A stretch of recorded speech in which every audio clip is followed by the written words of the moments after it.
Yes, yes, yes, yes, yes. Come on in, come on in. Come on in, come on in. Pleasant good evening.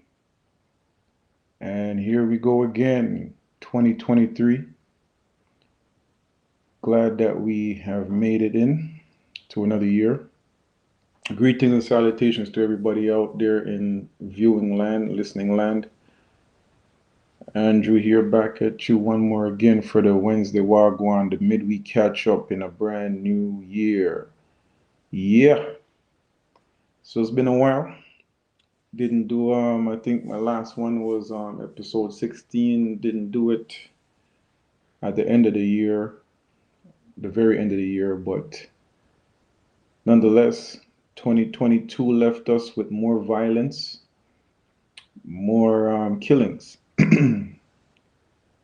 And the one that would have probably stood out more than anything was the shooting of a young constable, or OPP officer, 28 years old, died on duty, actually at the aid of trying to aid two people in a car that was in a ditch, went over and was shot and eventually died.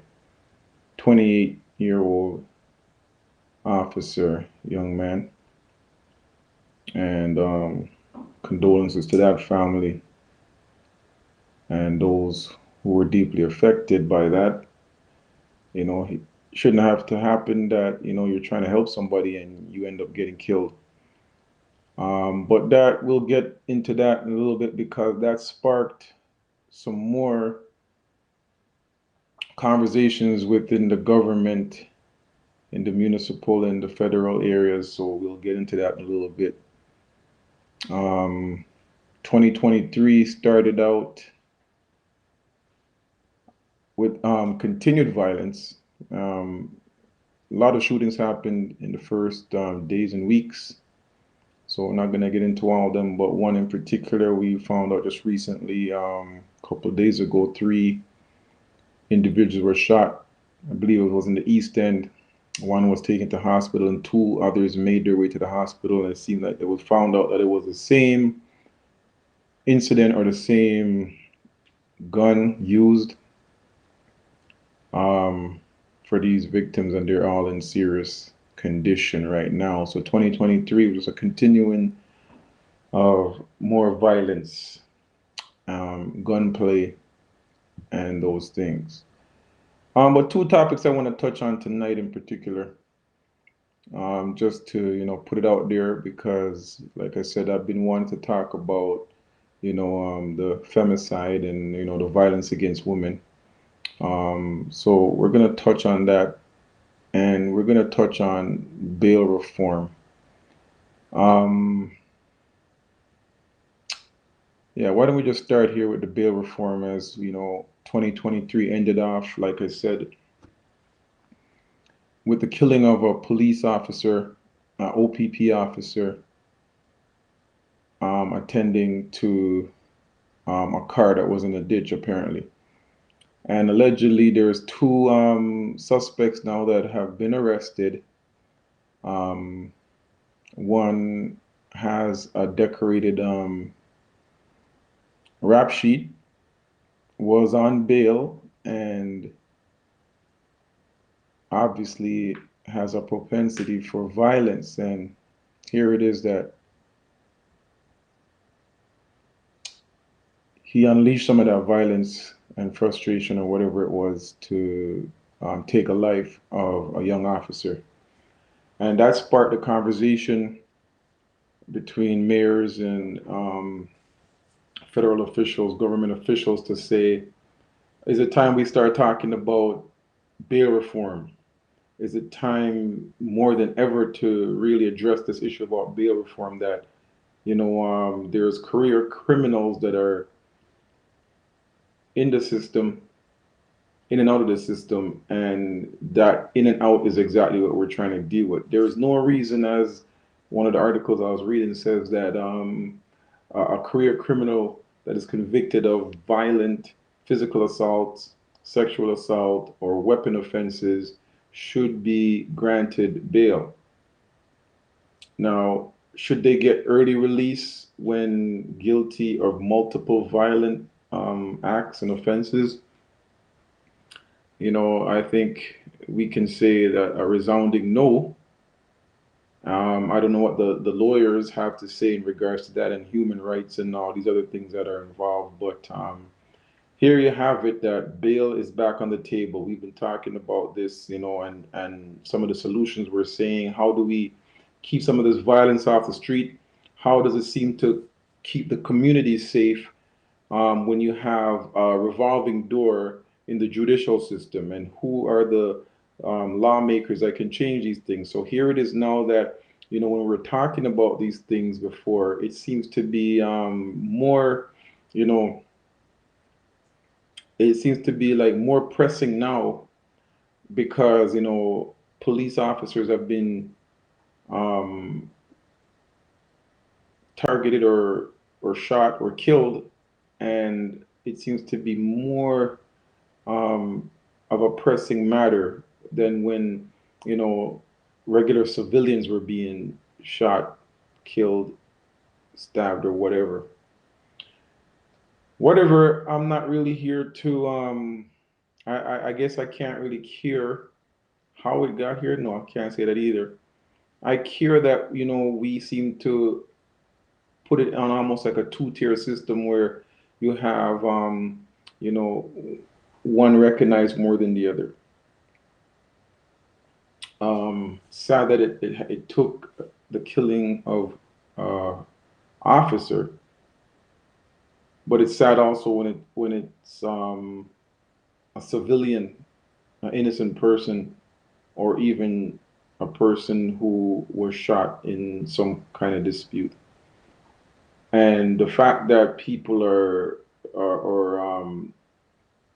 criminals or those who are charged and have multiple offenses, gun offenses, weapons offenses, and violent offenses, they're in and out of the system, and it seems like the punishment doesn't fit the crime, or the punishment is not coming off as a deterrent. So I put it out there. What do you think about bail reform?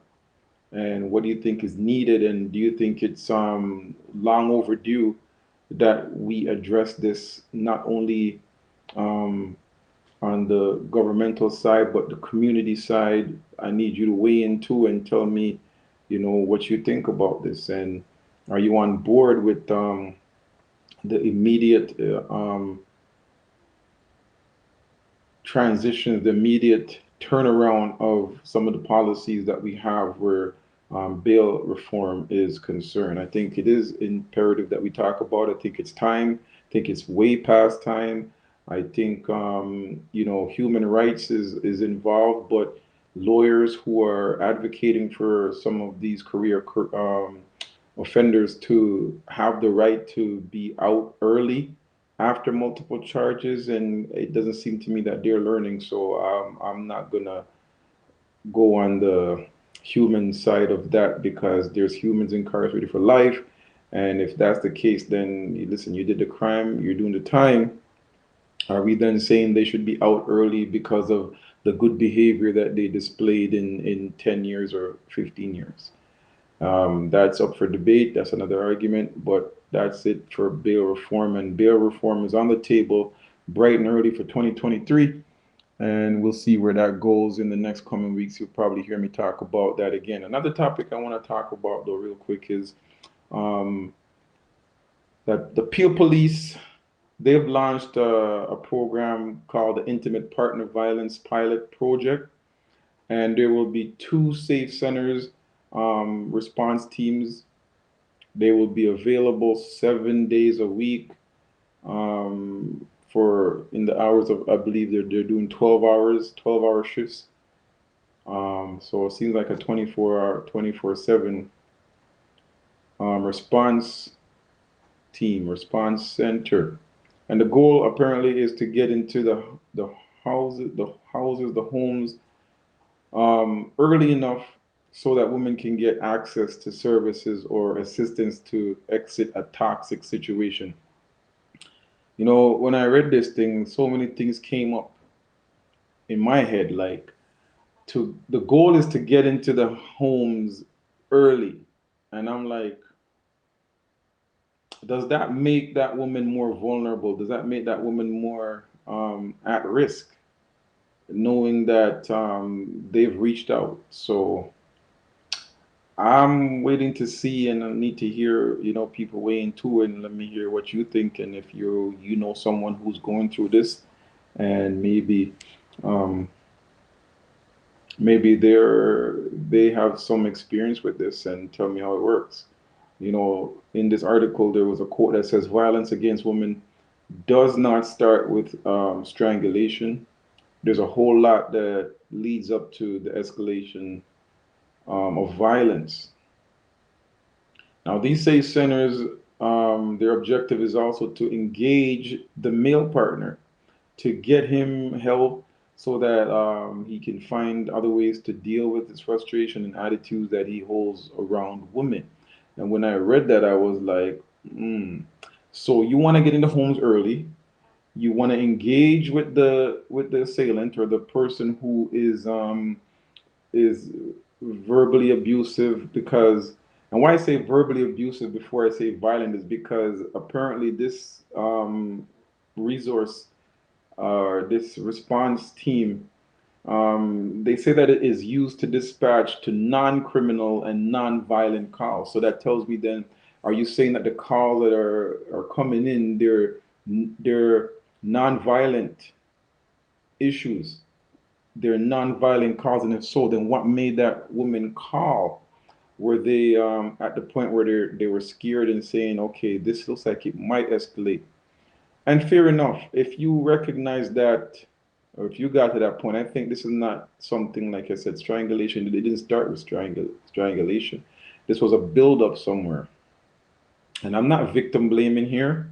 I am just simply saying, if it got to the point where you had to get a call center, but hey, I don't know, maybe it's a situation where you can't even get the man out the house, and this is how you have to use it. But then it leads me back to the same question I asked. Are they left in a vulnerable state, a vulnerable position, if they have that partner who doesn't want to leave, and then you are reaching out to an organization that comes into your home and tries to come in before you're strangled or threatened or hurt with a weapon? I'm just kind of concerned for the woman and what's going to happen in that dynamic there, right? So the 12-hour shift that they're doing, it was interesting to hear or read that it says that on average about 500 women use this service. So there's a lot of women that seem to be reaching out. And if they're reaching out, I hope that the service is helping them and not putting them in a bad position, right? Non-criminal, non-violent cause. Okay. But the police also say that they have reported an increase in stranglings. So I don't know what kind of rage you have to be in or mental state that you're in, that you end up strangling the person that you've been so intimate with and living with. But the increase has been reported on strangling and weapons offenses against women. And last year alone in Peel, there was an undertaking of 1,800 calls. So when I hear that, that's concerning, that's striking, that speaks volumes that 1,800 calls have been generated in this call center or this response team just in a year, just over a year, just last year alone, and we're talking just in Peel, in the Peel district. So people, we have issues going on where the intimate partner situation is concerned. We have issues where couples are in the toxic relations and toxic relationships and toxic situations, and I'm concerned that if a woman does not identify this early enough, is this response team a little bit late, or is it on the right track, or is it just in time? I guess that's subject to opinion too, right? But it's very concerning that 500 women use this service, and it's been up now up to 1,800 calls in a year, and that police are reporting that there's an increase in strangulation and weapons offenses against women. What is happening with men?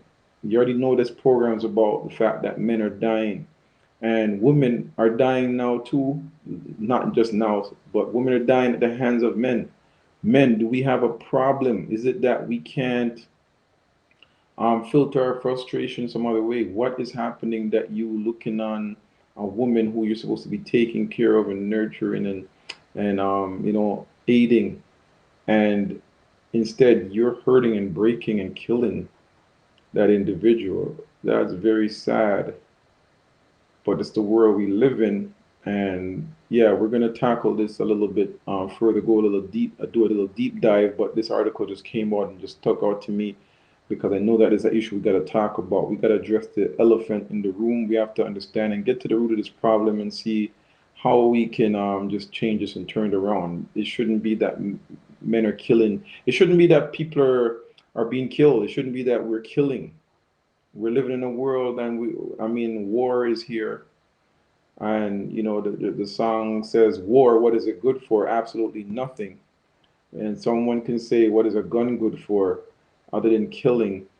But you have those advocates who say, they want their guns for whatever reason. But with all these issues, I think it's time we really find solutions for the bail reform. It's time we find solutions for the violence in the toxic homes and toxic relationships, and try to figure out, listen, when the red flags appear, make that decision. Women, I'm appealing to you. Sometimes, as the song says, I'm using a lot of song tonight. It seems like that song that says, what's love got to do with it? You may feel you love that person, but we also use love pretty loosely. And it's not love when you're getting beat. It's not love when you're getting slapped around. It's not love when you're being strangled to death. Definitely no love there. So want to see a decrease in this number till it's completely eradicated. And yes, I'm an optimist where that's concerned because I believe we can do better. Men, we can do better. Men, we can do better. And I say men, I'm not saying that I'm out here slapping around or doing that, but listen, I'm a man, so I'm appealing to men and saying, listen, I feel this. I feel ashamed that men has to be called as the one supposed to be the protector, and we're the ones that are looking to we're being described this way. So it's terrible. Violence is still taking its course in 2023. And if we're in the January early month and it's already going this way, well, you already see what we're in for. So people, be vigilant out there, be smart, be wise, and not in your own understanding, as the Bible says. You can't lean on your own understanding, but you have to trust in the Lord and you have to lean upon Him. And sometimes, the decision that you need to make, you have to say, God, give me the guts, give me the strength to remove myself from this toxic situation. Remove myself when I see the red flags and I don't want to take heed, right? And get the help that's needed. And if this response center team is doing, they added two more in Peel. I trust and believe and hope that it will be of good service and not really to bring you more harm. Uh yeah, so hopefully we'll hear some feedback on that and until we get back on that again. Anyway, that's it for me for 2023 starting out. First episode of 2023. So here it is. Um, Peace, one love. Be safe out there, people. And, until we connect again, until you hear from me again, just be vigilant, be sober, all right? And stay safe. One love and peace. This has been the Wednesday Wagwan, the midweek catch up. I'm Drew signing off. All right, peace.